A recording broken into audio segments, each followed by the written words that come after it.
కాంగ్రెస్ పార్టీకి వచ్చే ఎన్నికల్లో డిపాజిట్లు రావన్నారు మాజీ మంత్రి హరీష్ రావు. కరీంనగర్ జిల్లా హుజురాబాద్ లో పర్యటించిన హరీష్ రావు కాంట్రాక్టర్లకు బిల్లులు ఆపి రైతు బంధు నిధులు విడుదల చేయాలని డిమాండ్ చేశారు. మొత్తం 20,000 కోట్లు ఎగ్గొట్టి రుణమాఫీ చేశామని చెప్పడం విడ్డూరంగా ఉందన్నారు. రైతు బంధుకు లేని నిధులు అందాల పోటీలు, ఫుట్బాల్ సోకులకు వచ్చాయా అని ప్రశ్నించారు.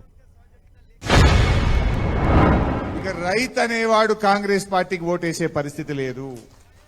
ఒక రైతు బంధు మొత్తానికి ఎగరగొడితే 9,000 కోట్లు, రెండవ రైతు బంధు 3 ఎకరాలకే ఇస్తే 5,000 కోట్లు, 9 5 14.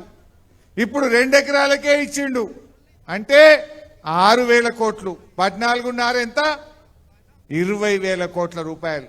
20,000 కోట్ల రైతు బంధు ఎగరగొట్టిండు. ఇక నీకు రుణమాఫీ చేసినప్పు అంటుండు. రైతు బంధు బాయే, రైతు బీమా బాయే. ఏది చూడండి మీరు, రైతు బంధు పోయింది, రైతు బీమా పోయింది, వడ్లు కొనమంటే సుక్కలు చూపిండ్రు, యాసంగి పంటకు బోనస్ ఎగ్గొట్టిండ్రు. ఇప్పుడు రైతు డిస్కామ్ అని ఒక కొత్త డిస్కామ్ పెట్టిండు. ఇప్పుడు మీ ఎన్పీడీసీఎల్ కింద ఉంటాం మనం హుజురాబాద్. ఇంకో నెల 15 రోజులైతే ఎన్పీడీసీఎల్ పై రైతు డిస్కామ్ రాబోతా ఉంది. ఆ రైతు డిస్కామ్ అమల్లోకి వస్తే ఇప్పుడు వచ్చిన 11 గంటలు కూడా రాదు, 5-6 గంటల కరెంటే వస్తుంది రైతులకు. రేవంత్ రెడ్డి ఈ రైతు డిస్కామ్ పేరిట 24 గంటల ఉచిత కరెంటుకు ఉరేస్తున్నాడు, రైతుల్ని ఆగం చేస్తా ఉన్నాడు.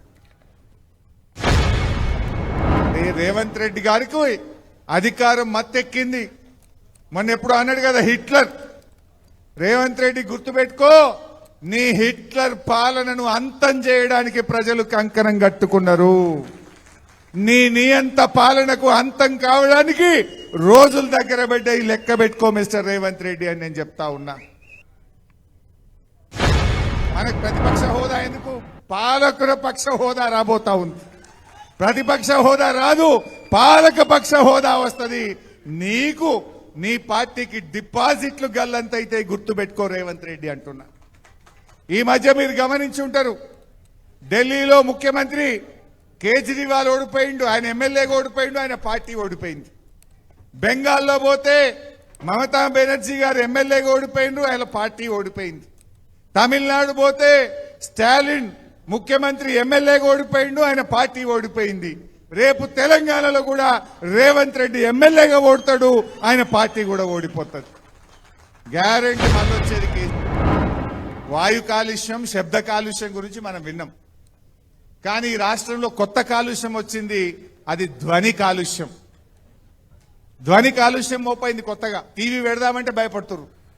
పిల్లలు ఖరాబ్ అవుతారేమో అని తల్లిదండ్రులు రేవంత్ రెడ్డి కనబడగానే ఛానల్ మార్చేస్తున్నారు. ఎక్కడ ఈ ధ్వని కాలుష్యం మా పిల్లలకు సోకుతుందో అని వెనక ముందు అవుతున్నారు. సరే, వాయు కాలుష్యం ఉంటే ఏం చేస్తాం? పరిశ్రమలను నగరం బయటకు, ఊరికి దూరం తీసుకుపోతాం, పరిశ్రమలను తరలిస్తాం.